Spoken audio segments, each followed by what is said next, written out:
बोरेवाला से मोहम्मद रिजवान अल्लाह की रिपोर्ट के मुताबिक बोरेवाला के नवाही चेक नंबर 513 ईबी के रिहायशी मकबूल अहमद ने कहा कि मैं ज़मींदारा करता हूँ। गुज़िश्ता रोज़ अब्दुल इस्लाम, मोहम्मद रमज़ान पिसरान, मोहम्मद शरीफ, शाहिद हुसैन वलद अली मोहम्मद, शहजाद वलद मोहम्मद बूटा, अशफाक वलद मोहम्मद बूटा, अक़वाम आराई ने मुसल्ला डंडों और शोटून और असलहा से मुसल्ला हैकर ज़बरदस्ती मेरे खेत में दाखिल हो गए और फसल काश्त मकई को ज़बरदस्ती काटना शुरू कर दिया और मेरे मना करने पर उन्होंने पिस्टल निकाल लिया और फसल काश्त मकई को ज़बरदस्ती काट कर साथ ले गए और मुझे कत्ल करने की संगीन नताइज की धमकियां देते रहे और मेरी 4 बेटियां को भी तशद्दुद का निशाना बनाया है। याद रहे कि पुलिस थाना सदर ने अदालत की रेड पिटीशन के अहकामात की रोशनी में मुल्जिमान के खिलाफ मुकदमा तो दर्ज कर लिया है, लेकिन मुल्जिम आज़ाद घूम रहे हैं। पुलिस थाना चौकी डिलन बंगला मुल्जिमान को गिरफ्तार करने में बुरी तरह नाकाम हो चुकी है और मुल्जिमान के साथ साजबाज हो गई और उल्टा मुद्दई को मुकदमा खारिज करने भी धमकियां देती है।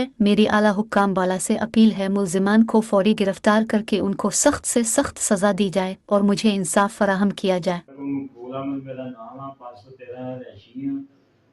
मेहनत मजदूरी करता हाँ। जमींदारा थोड़ा सीगा ਇਹਦੇ ਫੜ ਕੇ ਮੱਕੀ ਬੀਜੀ ਸੀਗੀ, ਮੱਕੀ ਪਕਾਵੀ ਪਕੋਈ ਮੱਕੀ ਸੀਗੀ। ਭਾਈ ਮੇਰੇ ਨੇ ਰਕਬਾ ਵੇਚਿਆ, ਉਸ ਤੋਂ ਬਾਅਦ ਅਸੀਂ ਰੋਕਦੇ ਰਹੇ। ਉਹਨੂੰ ਵੀ ਬਾਬੇ ਦਾ ਸੀਗਾ, ਮੁਸ਼ਤਰਕਾ ਖਾਤਾ ਸੀਗਾ, ਬਾਬੇ ਨੇ ਕੇਸ ਕੀਤਾ ਸੀਗਾ।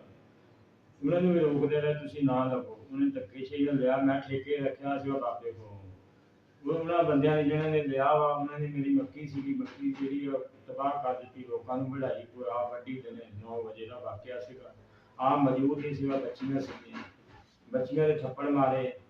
मैनू फोन किया, मैं 115 ते कॉल की, कॉल के मुतसर पुलिस आ गई। पुलिस ने भी पैसा दिता सीगा इन्होंने, उन्होंने भी आन के बच्चियां भी गाह कढ़ियां, सारी गल नहीं सुनी। लिहाजा साडा वज़ीर आला पंजाब की तरफ से इंसाफ होना चाहिए, मक्की का खर्चा वापस होना चाहिए, पैली वापस होनी चाहिए। उन्होंने लोगों ने साड़ी मक्की उजाड़ के आपकी फसल बेच के कब्जा करके बह गए।